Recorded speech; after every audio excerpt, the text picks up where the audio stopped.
Entitled neighbor wants copy of grandma's will. When my grandmother was diagnosed with cancer, she opted for no treatment. She had watched her husband go through chemo, radiation, and surgery, and he was miserable the whole time. She didn't want that for herself. Her family supported her. Over the next year, she gifted items to family and friends, told us to write our names on the things we want, take what we wanted, etc.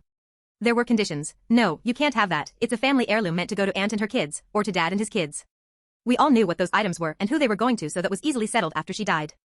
The house was inherited by my father, who very suddenly and unexpectedly passed away 2 weeks later. I inherited the house at that point.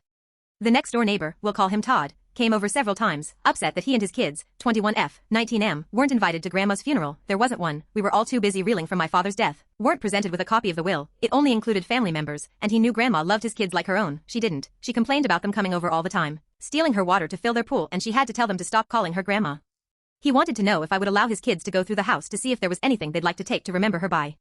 Okay, first, dude. My grandma died 4 weeks ago. And, dude, my dad died 2 weeks ago. I thought he was awfully rude, but I offered to let them go through the boxes I had packed that I was planning to donate, and he was offended. I mean, mortified. He said his daughter and son had their hearts set on some items that were family heirlooms, and I literally laughed at him. I explained they were family heirlooms and would be staying with me, and 2 of the items had already gone home with my brother. He said my kids were her family and she would have gifted those to them. They should have been included along with everyone else when everything was divided up. Keep in mind that none of us knew this guy or his kids other than the neighbors next door. They were never at any family gatherings that were held at her house, and the only time I ever heard her talk about them was when she was complaining about them. Especially when she caught them using both her hoses to fill up their pool and then came over complaining because she had put locks on the outdoor faucets. Luckily, Todd's house was in foreclosure and he moved away about a year later. I have more stories, but those will come later.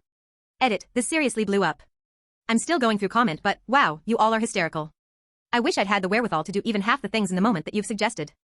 I did want to clear a few things up. 1. This happened a little over 10 years ago. We were all prepared for Grandma's passing, and while we were sad, we were also, but my dad's passing was unexpected and absolutely devastating. He was my best friend, and I feel his loss almost daily. I am surprised at how much everyone's condolences mean to me even after so many years. Thank you. 2. Todd brought up the subject 3 times in the year he lived next door, all within about 2 weeks. This particular incident was the end of it. The first 2 times were eyebrow-raising hints where I walked away not really sure if I was interpreting his words correctly.